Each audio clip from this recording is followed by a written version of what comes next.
오늘 함께 나눌 하나님 말씀은 여호수아 15장 13절에서 19절 말씀으로 믿음의 계승과 그에 따른 축복이라는 제목으로 은혜의 말씀을 나누도록 하겠습니다.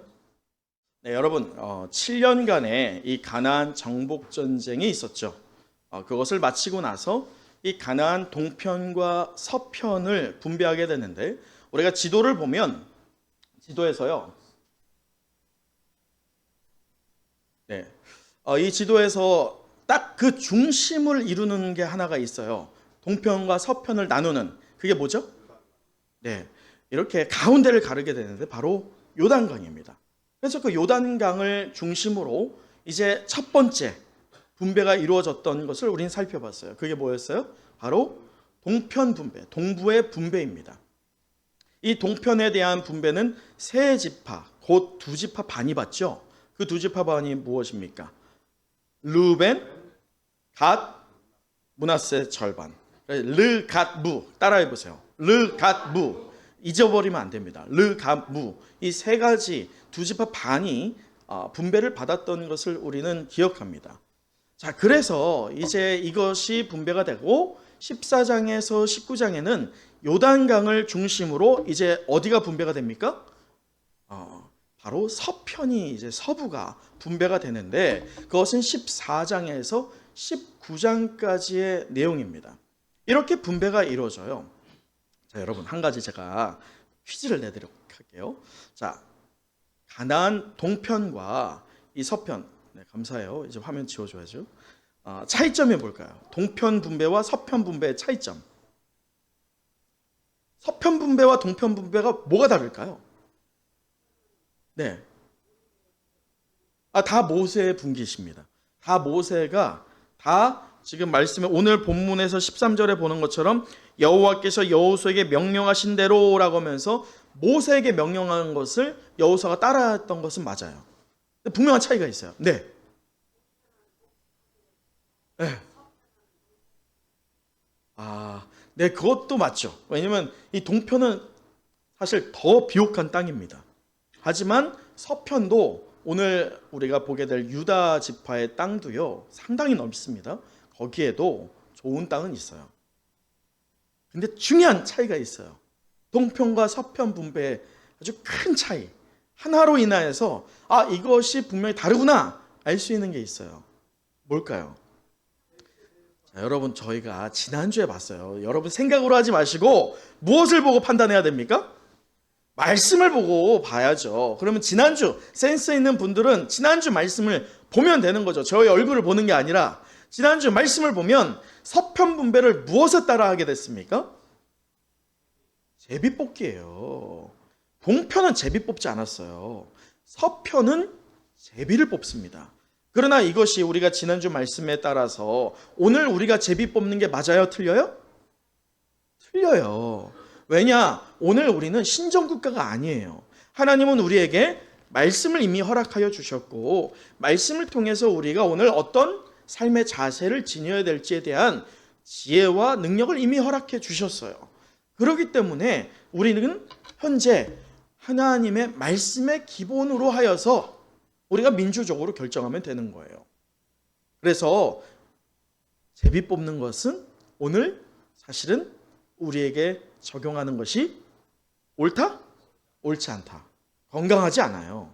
왜냐하면 그것은 조금의 우리의 죄성이 들어가기 때문입니다. 자, 여하튼 그러한 차이점이 있었던 게 이 동편과 서편 분배였다는 거예요. 자, 그런데 오늘 보면 1절 우리 한번 읽어보도록 할까요? 우리가 읽어보진 않았지만 여호수아 15장 1절입니다. 우리 함께 읽어보도록 하죠. 시작. 또 유다 자손의 지파가 그들의 가족대로 제비 뽑은 땅의 남쪽으로는 에돔 경계에 이르고 또 자, 말씀에서 보면요. 지금 이 서편에 분배를 받는데 그 서편을 분배를 받을 때 다시 한번 지도를 보시면 이 서편 분배를 받을 때 처음이 누구예요? 처음 분배받는 족속이 유다예요. 갈렙이 아니에요. 유다입니다. 여러분 오늘 본문을 잘 볼 때요. 유다가 갈렙과 동등하게 봐서는 안 됩니다. 유다 지파는 유다 지파인 거고 갈렙은 갈렙이에요. 오늘 여호수아는 이 분명한 의도성을 가지고 유다 지파와 갈렙을 선별적으로 기록하고 있다는 거예요. 자, 그러한 배경을 가지고 오늘 본문을 보면 그래도 감사한 것은 하나님께서 이 7지파 반이 아직 9지파 반이 아직 남았잖아요. 그 9지파 반을 나눌 때 첫 번째로 제비를 뽑게 하는 지파가 있으니 그 지파가 어디예요? 유다 지파입니다. 자, 말씀을 빠르게 한번 보면 2절에서는요 남쪽 경계는 이라고 하면서 그 경계를 얘기하고, 5절에서는 동쪽 경계 그리고 북쪽 경계에 대해서 얘기하고, 12절에서는 서쪽 경계에 대해서 얘기하며 이 유다 지파가 할당받은 땅이 얼마나 큰지를 보여줍니다. 이같이 유다 지파가 배분을 받았을 때 우리가 오해하면 안 될 것이, 지난주 14장에서 유다 지파가 분배를 받을 때 갈렙이 나와서 무엇을 요구했어요? 어디를 요구했어요? 헤브론을 요구했잖아요. 이게 헤브론을 요구했기 때문에 주었다라고 보면 안 되는 거예요. 14장과 15장을 보았을 때 한 세트로 보면 유다 지파가 원해서 그 땅을 받은 게 아니라 유다 지파가 제비 뽑는 순의 첫 번째였을 뿐, 그가 받은 땅은 무엇의 결과였어요? 제비 뽑은 결과였다는 거예요. 여러분, 여기에서 궁금한 게, 저는 되게 궁금하더라고. 제비를 어떻게 뽑았을까? 9지파 반이 제비를 뽑았다잖아요. 어떻게 뽑았을 것 같으세요? 이렇게 짧은 끈 하고선 이렇게 했을까요? 제가 감사하게도 여러 자료를 찾다 보니까 이 유대인의 전승이 남아있더라고요. 그 전승에 따르면 항아리가 2개가 있대요. 얼마나 큰 항아리인지 모르겠어요. 근데 그 첫 번째 항아리에 이 9지파 반의 이름이 적혀있는 항아리라고 합니다. 먼저는 그 9지파 반이 순서대로 제비를 뽑습니다. 그 순서가 나열되는 거예요. 그 제비를 뽑은 순서가 이제 유다 지파였고, 첫 번째가 그렇다는 것이죠. 그리고 두 번째 항아리에는 무엇이 있어요? 땅이 있는 거예요. 그 땅을 뽑았다는 거예요. 이렇게 제비 뽑기가 이루어졌는데, 자, 말씀에서 보면 이 제비 뽑기를 했던 그 땅이요, 우리가 한번 지도 다시 한번 보여주시겠어요? 방금 띄워준 지도요. 이 지도의 전 단계를 한번 제가 보여드리면, 자, 이 땅에서 보면요, 가장 넓은 땅이 어떤 땅일 것 같으세요? 그게 유다 땅이에요.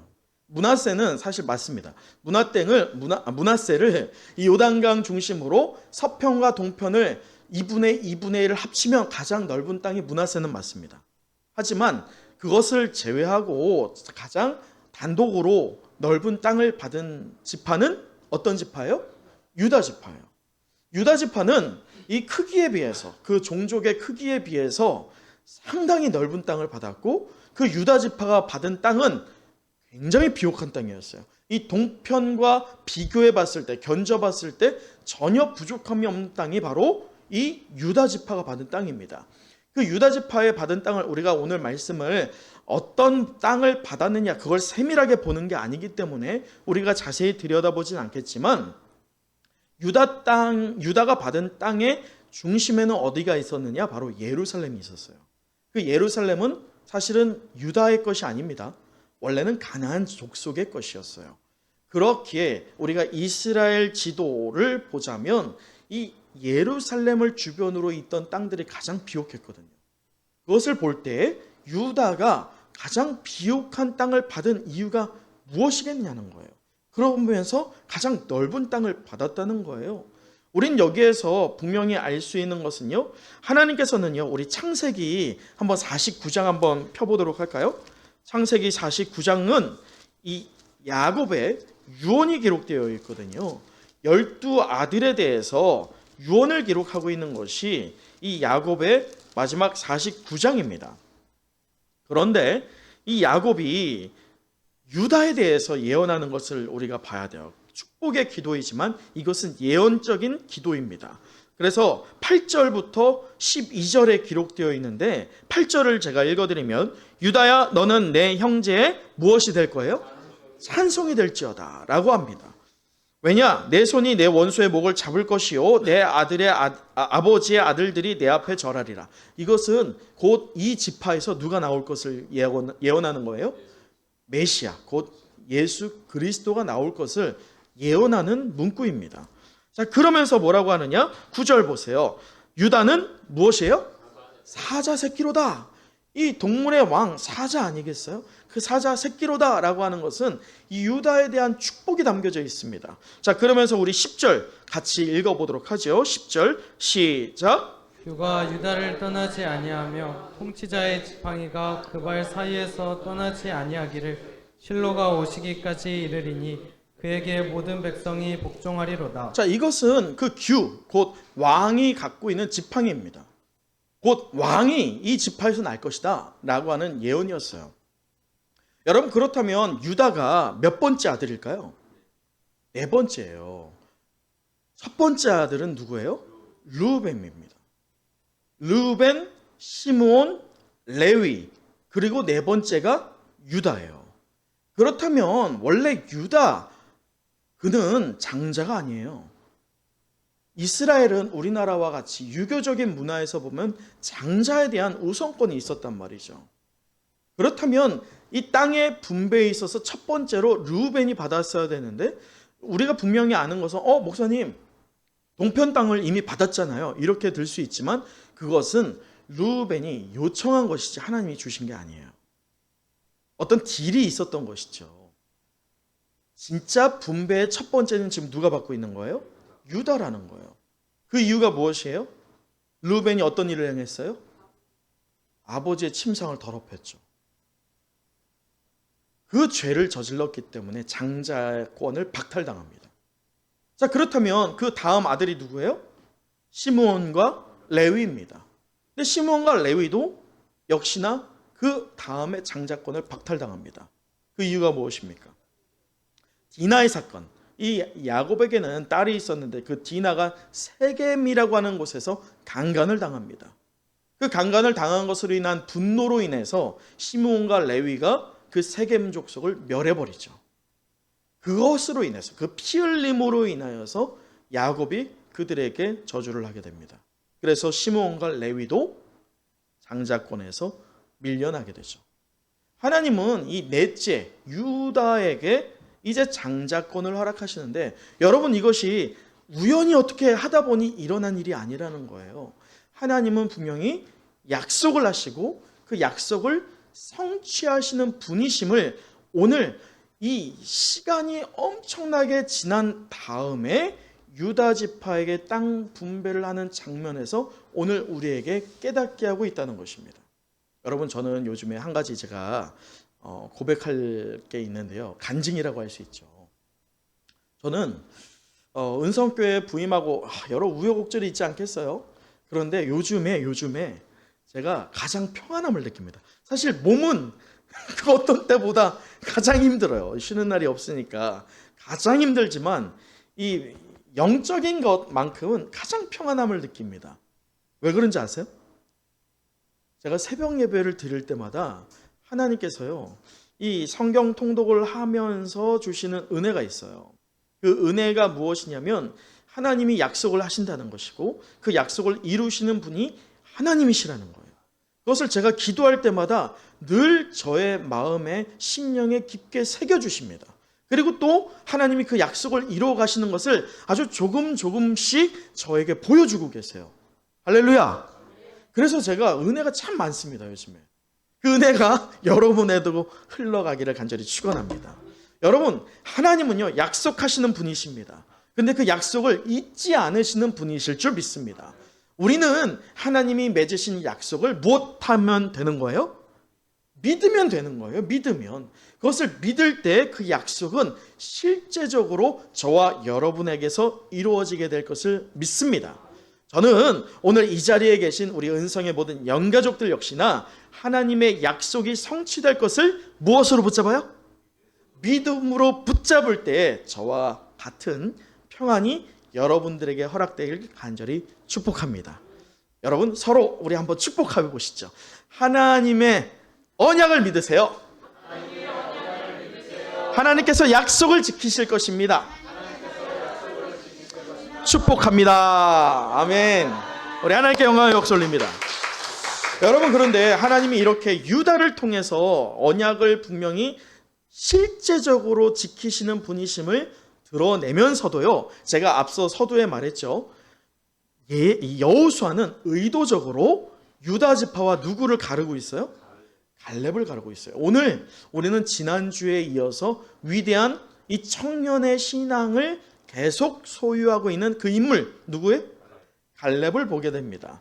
45년이라는 세월이 흘렀지만 그가 85세의 고령이 되었음에도 불구하고 그의 자손이 그 땅을 차지하리라 라고 하나님께서 민수기에서 약속하신 그 언약의 말씀을 믿음으로 붙잡고 때를 기다렸던 갈렙이었어요. 그리할 때 이 갈렙은 어떤 땅을 요구합니까? 헤브론을 요구했어요. 여러분 잘 보세요. 다시 한번 지도를 한번 보도록 하죠. 지도를 보면 이 헤브론이 어디냐? 지도를 보여주셔야죠. 저한테도. 네, 이 지도를 보시면 헤브론은요 바로 여기예요. 여기 지금 보이세요? 여기가 헤브론이거든요.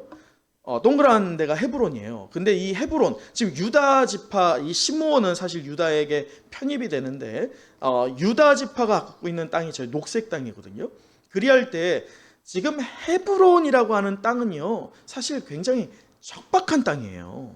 좋은 땅이 아닙니다. 그런데 잘 보세요. 이 지도에서 이 여러분이 보고 있는 화면의 좌측 하단 쪽도 역시나 누구 땅이에요? 유다 땅이에요. 그쪽은 평지입니다. 굉장히 좋은 땅이에요. 이러한 여러 땅들이 유다에게 허락되었지만 갈렙은 이상하게도 헤브론을 요구했다는 거예요. 다른 유다 지파가 있었어요. 유다의 족장들이 갈렙만이 아니잖아요. 다른 족장들도 있었지만 그 누구도 헤브론을 요청한 자가 없었다는 거예요. 유독 한 사람, 에돔 족속인 이방인 출신이었던 갈렙만이 헤브론을 달라고 요청한 거예요. 이 산지를 내게 주소서라고 요청했던 이 갈렙의 믿음입니다. 자, 갈렙이 왜 그 땅을 요구했다고 우리 지난주 나눴습니까? 그 땅이 이스라엘 백성에게는요 마치 이 고향과도 같은 지역이었어요. 비전의 땅이죠. 아브라함이 비전을 바라봄으로 하나님이 그 땅을 너에게 주겠다, 너의 자손에게 주겠다라고 하는 말씀을 하였지만 한 뼘이라도, 손 한 뼘의 땅도 갖지 못했던 아브라함이었어요. 그러나 그 아브라함이 그의 인생의 말년에 돈을 들여서 아주 작은 땅 하나를 삽니다. 그 땅의 이름이 뭐였어요? 막벨라 굴이었죠. 그 막벨라 굴을 사는 아브라함은 비전을 내다보면서 샀던 것이에요. 비록 나는 이 작은 땅밖에 갖지 못하지만 누가 이 땅을 취하리라? 내 자손이 취하리라 라고 하는 분명한 비전을 갖고 그 땅을 구입했던 아브라함입니다. 그 땅에 위대한 이 족장들이 묻혀 있죠. 아브라함, 이삭, 야곱 말입니다. 그런데 시간이 이렇게 600년이 흘렀는데 그 약속의 땅이자 비전의 땅을 달라고 하는 족장이 있어요, 없어요? 유다의 순수 혈통 중에 없다는 거예요. 근데 여러분 잘 보세요. 여기에서 아주 중요한 영적 원리가 있어요. 아브라함이 본래부터 순수한 하나님의 족속이었어요. 하나님은 아브라함을 처음에 뭐라고 칭하는지 아세요? 이방인이라고 칭합니다. 이방인. 이방인이었던 아브라함이 무엇을 바라봤던 거예요? 비전을 바라봤어요. 그런데 지금 온전히 헤브론을 요청하고 있는 한 사람이 있으니 그가 누구예요? 에돔 족속 이방인 출신인 갈렙만이 똑같이 아브라함이 그랬듯이 헤브론을 달라고 요청하고 있습니다. 자, 이러한 것을 볼 때 오늘 본문 14절 다시 돌아와서 한번 읽어보도록 하죠. 14절입니다. 시작. 갈렙이 거기서 아낙의 소생 그 세 아들 곧 세세와 아이만과 달메를 쫓아내었고. 여러분 여기에서 이 세 아들 곧 세세와 아이만과 달메가 누구냐면 12 정탐꾼이 45년 전에 정탐할 때에 전성기를 누리던 세 아들이에요. 곧 갈렙이 전성기 때 전성기로서 유다 지파뿐만 아니라 이스라엘 전체를 두려움에 떨게 했던 세 명이 누구예요? 오늘 본문에 나오는 이 세 아들이에요. 45년이 흘렀지만 칼을 갈고 있었던 거예요. 누구만이? 갈렙만이. 저 아낙 자손들, 저들로 인하여서 우리 이스라엘이 하나님의 족속에서 끊어졌구나. 어떤 출신의? 갈렙? 이방인 출신의 갈렙만이 칼을 갈았어요. 하나님의 마음으로 말이죠. 하나님은요, 그러한 갈렙의 믿음을 보시고 갈렙의 손에 이 아낙 자손을 붙여주십니다. 할렐루야. 여러분, 우리가 오늘 본문의 말씀을 보면서 무엇을 느껴야 되겠습니까? 갈렙이 하나님의 약속을 무엇했기에? 믿었기에 하나님은 그와 함께 하셨고, 그가 하나님께 도움을 청할 때에 하나님은 그를 도우셨습니다. 아멘, 아멘. 이러한 믿음의 반응 앞에서 아낙 자손들은요, 바람 앞에 낙엽과도 같았어요. 눈으로 보면 굉장히 건실한 족속이었을 수 있지만 믿음의 눈으로 반응하였던 갈렙 앞에는 속절없이 무너져 갔던 아낙 자손입니다. 여러분, 오늘 우리가 그리스도의 좋은 군사로서 적극적으로 사탄과 맞서는 전투적인 삶을 살아갈 때 사탄은요, 아낙 자손이 그랬던 것처럼 우리 앞에서 마치 바람 앞에 낙엽처럼 쓰러져 갈 줄 믿습니다. 우리의 힘이 아니라 하나님께서 우리에게 그 약속을 믿음에 있어서 응답을 허락하여 주실 것을 믿습니다. 더불어 하나님께서 적극적으로요, 우리보다 앞서 행하셔서 하나님 나라를 우리를 통해서 확장시켜 가실 것을 믿습니다. 이것을 소망하는 저와 여러분 되길 간절히 소망합니다. 여러분, 그런데 오늘 말씀을 보면 우리 15절 함께 보도록 할까요? 자, 15절이에요. 시작. 거기서 올라가서 드빌 주민을 찾는데 드빌의 본 이름은 기럇세벨이라. 오늘 이 갈렙은요, 드빌 곧 기럇세벨이라고 하는 그 성을 칩니다. 근데 이상한 장면이 있어요. 자, 말씀의 16절이에요. 갈렙이 말하기를 기럇세벨을 쳐서 그것을 점령하는 자에게는 내가 내 딸 악사를 아내로 주리라 라고 합니다. 여러분, 지금 갈렙이 분명히 이전에 여호수아에게 무엇이라고 했어요? 내가 아직도 젊으니, 내가 아직도 힘이 있으니 내가 쳐서 저 땅을 취하리라. 하나님이 함께 하시면 내가 그렇게 하리라 라고 했잖아요. 근데 지금 어디에서 멈췄어요? 드빌에서 멈췄어요. 우리 한번 지도 다시 한번 볼까요? 자, 아까 우리가 헤브론이라고 하는 곳을 봤는데 지금 이 헤브론이죠. 여기가 드빌이에요. 여기가. 이 드빌이라고 하는 것은 헤브론과 가까이 있지만 사실 더 어려운 지역입니다. 그렇다면 여기에서 우리가 의문을 가질 수 있는 것은 그러면 갈렙이 왜 여기서 멈췄을까? 그가 나이가 몇이에요? 85세니까 이제 어떻게 된 거예요? 이 힘이 빠졌네. 이 마지막 끝에 힘이 없네. 뒷심이 없네. 뭐 때문에? 나이가 많아서. 그리고 또 고대 근동 지역에서는요, 이 하나의 문화가 있었어요. 뭐냐면 어떤 지역을 점령해야 될 때, 나의 힘이 부족할 때 다른 대리인을 세울 때 그에 따른 보상으로 딸을 줬습니다. 상급으로 말이죠. 딸이 어떻게 보면 어떤 물질의 대표라고 할 수가 있었죠. 근데 제가 이 갈렙을 묵상하면서 과연 갈렙이 그러한 마음이었을까를 생각해 봤어요. 저는 요즘에 참 눈물이 많아졌어요. 이 드라마를 보면서도 왜 이렇게 눈물이 나? 근데 제가 요즘에 눈물 많이 흘리는 장소가 있는데 그게 어딘지 아세요? 결혼식장이에요. 결혼식장 가면 여러분 잘 모르겠지만 저 혼자 막 울어. 어느 장면에 제가 우는지 아세요? 특히 신부 입장 때. 신부 입장 때 저는 신부를 보지 않아. 저의 눈은 누굴 보고 있을까요? 신부의 아버지를 봐. 손을 잡고 걸어가는 아버지의 얼굴과 눈빛을 보는데 왜 이렇게 슬퍼? 그리고 언제 가장 눈물이 콸콸 흐르는지 아세요? 이 손을 신랑에게 넘겨주는 그 장면이 왜 이렇게 마음이 아파? 제가 아직은 한창 남았지만 우리 시온이가 저 장면에 있을 때 결혼하는 게 참 축복이기도 하지만 금이야 오기야 키우고 있는 내 딸을 어떤 놈에게 손에 넘겨줘야 된다? 이게 참 용납되기 쉽지 않을 것 같아요. 갈렙이라고 달랐을까요? 갈렙이 한낱 자기의 딸 이 악사를 어떤 도구로 삼아서 상급으로 그냥 걸었던 걸까요? 저는 그렇게 보지 않아요. 오늘 저는 이 본문의 말씀에서요, 두 가지에 대한 적용점을 좀 찾아보았습니다. 그 첫 번째는 갈렙에서 찾아볼 수 있었지만, 그 갈렙은요, 오늘 그가 이 드빌이라고 하는 장소에서 왜 멈췄고 왜 어떤 대리자를 세우며 왜 하필이면 악사를 걸고 있을까를 내다볼 때면, 갈렙은요 분명한 목적이 있었던 겁니다. 그 목적은 무엇이냐? 저를 따라해 보시겠어요? 다음 세대 지도자를 세웠다.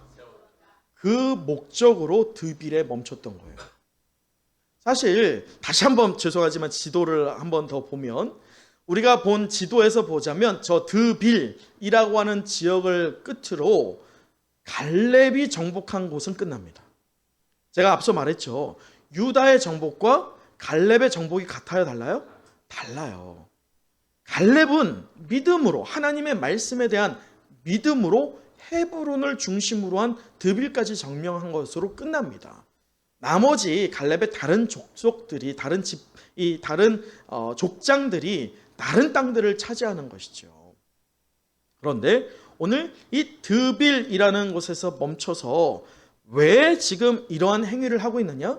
갈렙은요, 거의 소위 산이라고 할 때면 구부 능선까지 자기의 힘으로 다 이루어 놨어요. 하나를 남긴 거예요. 하나만 끝나면 이제 끝이거든요. 일부러 남긴 거예요. 왜? 누구를 발견하길 원했던 겁니까? 자기의 뒤를 이을 다음 세대를 발견하길 원했던 거예요. 그래서요, 여러분 지금 우리가 잘 이해해야 되는 게, 현재 갈렙이 취하고 있지만 유다 지파가 함께하고 있어요. 유다 지파가 함께하고 있지만 이 유다 지파 전체를 대상으로 저 드빌을 점령할 자에게 내 딸 악사를 주리라 라고 하였어요. 그때에 유일하게 한 사람만이 등장합니다. 그 한 사람만이 누구예요? 오늘 말씀에서 보면, 자, 말씀 우리 17절 같이 읽어보도록 하죠. 17절입니다. 시작. 갈렙의 아우 그나스의 아들인 운니엘이 그것을 점령함으로 갈렙이 자기 딸 악사를 그에게 아내로 주었더라. 여러분, 이 장면이 매우 우리에게 흥미롭습니다. 왜냐하면 또한 큰 도전을 줍니다. 이스라엘 자손들에게 마음의 고향이었던 하나님의 기름 부음이 있는 이 비전한 땅이었던 헤브론을 달라고 했던 이는 오직 한 명, 에돔 족속이자 이방인 출신이었던 누구예요? 갈렙이었어요. 그런데 지금 이 갈렙이 저 드빌이라는 곳을 치기를 작정한 자여 나오라 라고 할 때 단 한 사람만 반응합니다. 그가 누구예요? 온니엘이 누구라고 지금 수식어가 붙어 있어요? 자, 생각해 보세요. 갈렙의 아우면 갈렙의 아우는 어떤 출신이에요? 그 역시나 에돔 족속의 이방인 출신이에요. 여러분, 여기에서 우리가 발견할 수 있는 것은 이 믿음의 계승이 이방인들 가운데서 일어나고 있다는 거예요. 소위 주류가 있는데 그 순수한 혈통의 유대인 주류가 있잖아요. 그 주류가 있다면 갈렙은 사실은 비주류예요. 이 비주류들이 하나님의 말씀을 무엇하고 있는 거예요? 믿고 있는 거예요. 순종하고 있는 거예요. 그런데 갈렙이 지금 나의 뒤를 이을 자여 나오라고 할 때 다른 누구 아무도 안 나갈 때 한 사람만이 나오는데 이방인 출신이었던 온니엘이 나오는 것입니다. 이 온니엘이 왜 나갔을까? 온니엘의 눈에도 헤브론이 약속의 땅이자 비전의 땅으로 비춰졌던 이 갈렙에게 말이죠. 그러했던 것처럼 드빌 역시나 척박하고 메마른 땅이었지만 온니엘의 눈에는 어떤 땅이에요? 비전의 땅이고 약속의 땅이었던 것입니다. 여러분, 이러한 믿음을 가졌던 온니엘, 하나님이 그냥 두실까요? 그렇지 않아요. 여러분, 오늘 말씀에서 17절에 보는 것처럼 하나님은요, 온니엘을 통해서요 그 드비를 어떻게 하게 합니까? 점령하게 해요. 분명한 것은 성경에 기록되지 않았지만 저는 상상해 봤을 때 갈렙이요 헤브론을 취할 때 우리가 지난주 말씀, 지난주 제목 기억하시면 돼요. 어떤 마음으로 헤브론을 취하기를 원했습니까? 지난주 제목? 자, 말씀 우리 한번 읽어보죠. 14장 12절 함께 읽어보죠. 여호수아 14장 12절 시작. 그날에 여호와께서 말씀하신 이 산지를 지금 내게 주소서. 당신도 그날에 들으셨거니와 그곳에는 아낙 사람이 있고 그 성읍들은 크고 견고할지라도 자, 여기 이제 주목 같이 시작. 여호와께서 나와 함께 하시니. 자, 어떤 마음이었어요? 내가 능력이 있으니까, 내가 힘이 있으니까, 내가 싸움에 탁월한 재능이 있으니까 내가 저 땅을 취할 수 있습니다. 이거예요? 아니에요. 갈렙의 믿음의 고백을 하나님이 기쁘게 받으시고 헤브론을 붙여준 가장 큰 이유가 무엇입니까? 하나님이 나와 함께 하신다. 그러면 저 땅은 나의 것이다. 아니, 하나님의 것이다. 라고 하는 믿음이었어요. 이것을 보았던 온니엘이 그러면 드비를 취할 때 어떤 자세로 나갔겠어요? 하나님이 나와 함께 하시면 드빌이 나의 손에 붙여지리라 라고 하는 믿음으로 나갔을 줄 믿습니다. 사랑하는 은성의 영가족 여러분, 우리도 저 세상을 나아갈 때 얼마나 두렵습니까? 눈앞에 최소한 보여지는 저 세상은요 험준합니다. 너무나도 매섭습니다. 그러나 영의 눈으로 저 세상을 바라볼 때 저들은 우리의 밥일 줄 믿습니다. 우리는 저 땅을 취하면서 저 세상 한가운데에서요 우리가 세상으로부터는 우리는 비주류일 수 있어요. 하지만 하나님의 은혜와 하나님의 역사 안에서는 우리는 주류일 줄 믿습니다. 그런 중심된 저와 여러분이 저 세상에서 한가운데에서 빛과 소금의 역할을 감당하며 예수가 그리스도이시다라고 하는 복음을 외칠 때 하나님은 우리의 손에 저 세상을 붙여 주실 것을 믿습니다. 여러분, 사사기를 보면요, 사사의 첫 번째 사사가 누구인지 아세요? 우리 한번 사사기를 볼까요? 바로 뒤에가 사사기죠.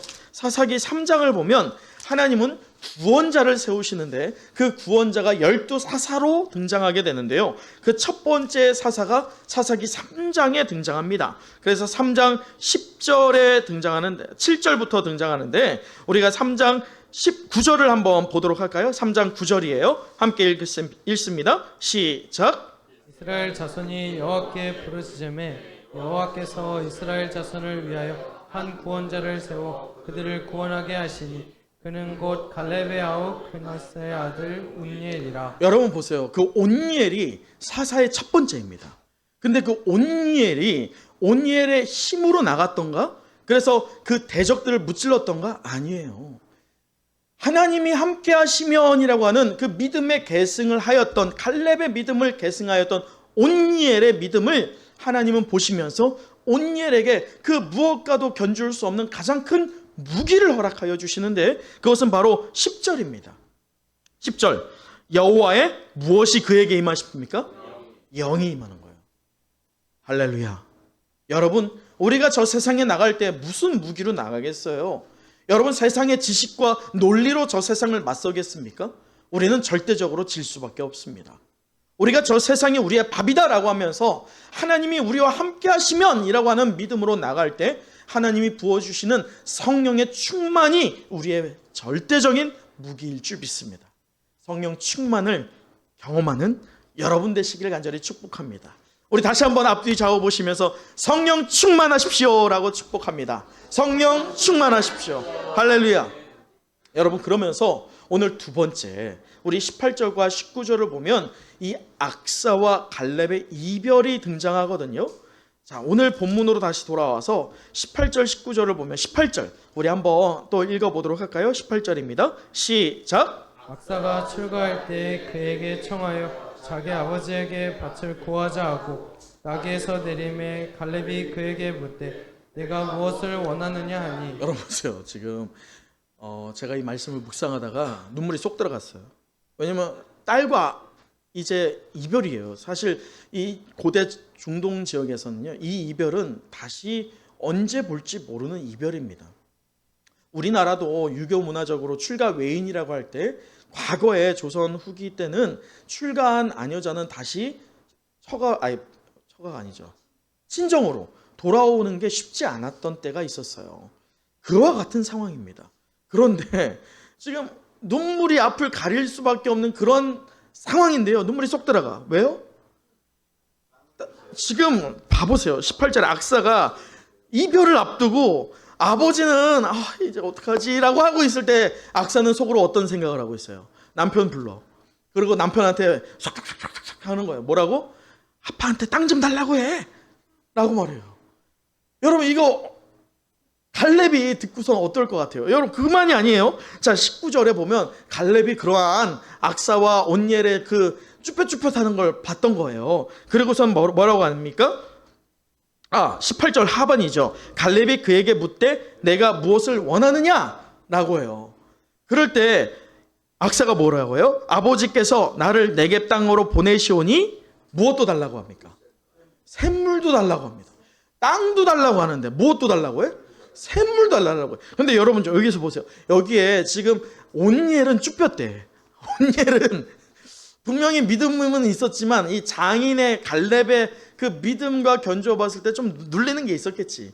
쭈뼛대고 있는데 제 악사가 온니엘 앞에 싹 등장해서 지금 아버지한테 뭐라고 하는 거예요? 달라고 하는 거예요. 근데 달라는 게 아빠 좀 주면 안 돼. 이게 아니라 지금 뭐예요? 당당하게 달라는 거예요. 마치 맡겨놓은 건 달라고 하는 것처럼. 이걸 보면 제가 그래서는 안 되지만 우리 시온이가 결혼할 때 아빠 나 이것도 필요하고 저것도 필요하고 저것도 하니까 줘! 라고 그렇게 당당하게 요구하면 제 마음이 편치는 않을 것 같아요. 안 줄 것 같아. 지금의 마음은 그래요. 애교 부리면서 좀 안타까워하는 그러한 마음으로 만약 한다면 내가 좀 흔들릴 수 있겠지만 당당하게 요구한다? 여러분 그런데 보세요.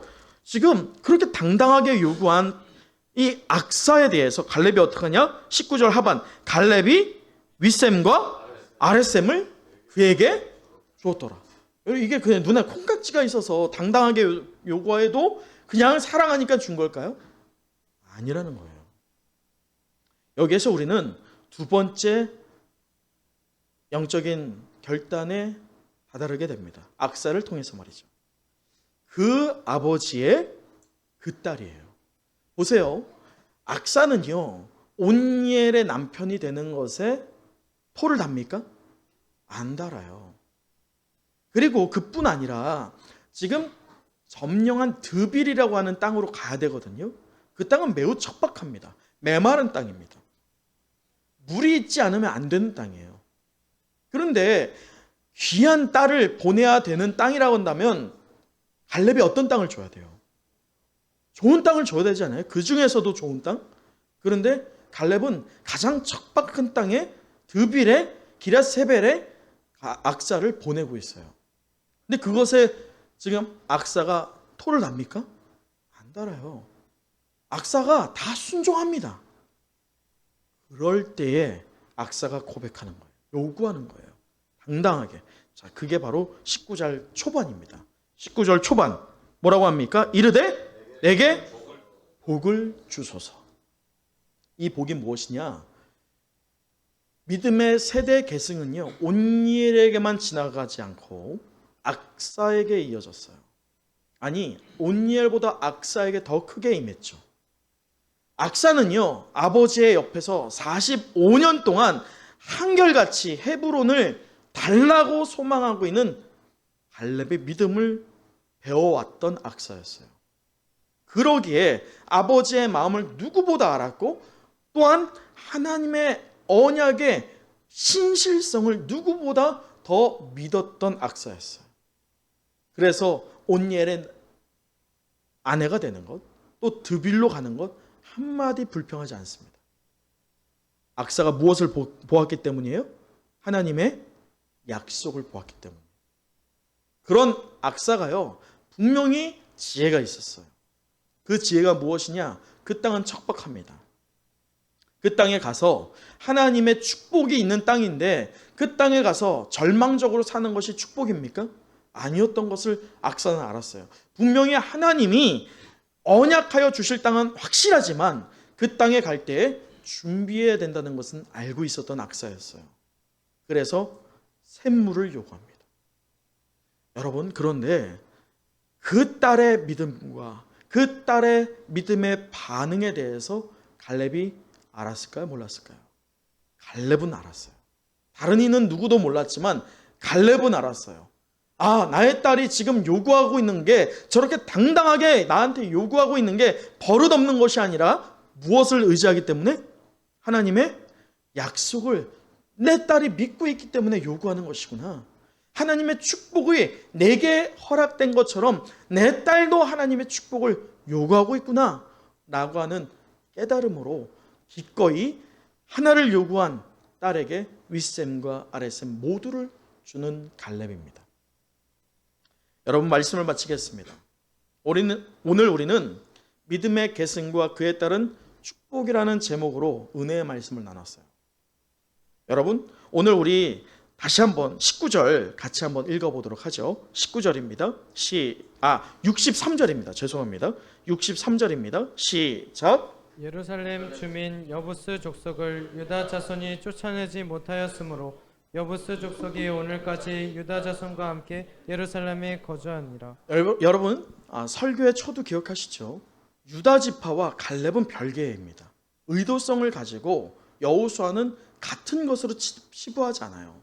근데 오늘 63절에 보면 여호수아가요, 여부스 족속을 쫓아내지 못합니다. 우리 마지막 지도 한번 다시 한번 볼까요? 지도를 보면, 자, 지금 좌편과 우편의 지도가 다릅니다. 여러분이 보고 있는 좌편의 지도는요, 현재 가나안 족속의 지도입니다. 가나안 족속이 다스리던 때의 지도예요. 그 지도에 지금 동그라미 표기된 곳이 바로 여부스 족속이 다스리던 곳인데, 오른편은 이제 9지파 반이 받은 땅을 표기한 겁니다. 그런데 이 경계점, 여러분 잘 안 보이시면 이제 집에 가셔서 어떻게 하셔야 돼요? 다시 한번 보시면 돼요. 다시 한번 자세히 보여지죠. 근데 이 지도를 보면 이 베냐민과 유다의 경계 지역에 여부스 족속이 있었던 거예요. 네, 감사합니다. 여러분, 이것을 보자면 하나님은요, 분명히 이 유다 지파를 향하여서 신명기 3장에 너희에게 주신 땅에 들어가서 그것을 얻게 되리라 라고 하는 말씀을 해주셨어요. 언약을 주셨습니다. 그런데 지금 유다 지파가 그 언약을 믿음으로 붙잡은 겁니까? 아닙니까? 아니라는 거예요. 갈렙은 붙잡았지만 유다 지파는 그렇지 못했다는 거예요. 하나님의 말씀에 대한 믿음과 확신이 부족했기 때문입니다. 함께 예루살렘에 거주하리라 라고 63절에 기록되고 있잖아요. 이것이 그냥 단순하게 이 삶의 어떤 공간을 공유했다는 것이냐? 아니에요. 여기에서 함께라고 하는 것은요, 이 이스라엘 백성이 가나안 신을 숭배했다는 것을 말합니다. 여부스 족속이 섬기고 있던 신을 공유했다는 것을 말합니다. 곧 하나님 앞에서 음란을 행했다는 것을 말합니다. 간음을 행했다는 것을 말합니다. 여러분, 결국 지금 여부스 족속을 몰아내지 못하는 것은 유다 족속이 어떤 정말 지대한 공헌을 한 어떤 무기나 또는 지략의 싸움에서 진 것이 아니라 하나님을 향한 믿음을 소유하고 치러야 할 영적 전쟁에서 패배한 거예요. 여러분, 오늘 말씀의 결론이 무엇입니까? 갈렙은요, 믿음의 계승을 했어요. 갈렙으로 온니엘, 그리고 악사에게 말이죠. 그러나 전체 유다를 보았을 때는 믿음의 계승이 이루어지지 않습니다. 결국 이 일로 인하여서요, 이스라엘은 끝까지 이 여부스 족속으로 인해서 다윗 때까지 고난을 당합니다. 그러면서 하나님을 온전히 섬기지 못하게 되는 미래를 맞이합니다. 하나님은 그것을 저주라고 칭합니다. 사랑하는 은성의 영가족 여러분, 오늘 우리는 갈렙의 신앙을 보았고 그 갈렙의 믿음의 계승을 받은 온니엘과 악사를 보았어요. 지금 여러분은 믿음의 계승을 어떻게 하고 계십니까? 여러분의 자녀는 여러분의 믿음을 어떻게 계승받고 계십니까? 오늘 이 말씀을 통해서 우리가 잊지 말아야 할 것은요, 오늘 어떤 믿음의 계승을 하느냐에 따라서 우리 다음 세대의 미래가 달라질 줄 믿습니다. 그들의 미래가 축복으로 갈 것이냐? 그럴 때면 온전한 믿음으로 믿음을 계승하십시오. 그러나 여러분이 지금 잠시 타협하고 잠시 그 경계선이 모호하게 되면서 저 세상과 적당하게 타협하는 신앙을 가질 때 우리의 자녀의 신앙은요, 다음 세대가 아닌 다른 세대가 된다는 것을 잊지 말기를 바랍니다. 그 결과 너무 달라요. 믿음의 계승을 한 다음 세대냐, 믿음의 계승을 실패한 다른 세대냐, 그 결론은 매우 다르다는 것을 다시 한번 깨달으므로 오늘 이 시간 하나님 앞에 엎드려 믿음의 계승을 내가 오늘이라도 이제라도 행하겠노라 하고 결단하는 저와 여러분 우리 은성교회 모든 성도 되시기를 간절히 축복합니다. 기도하겠습니다.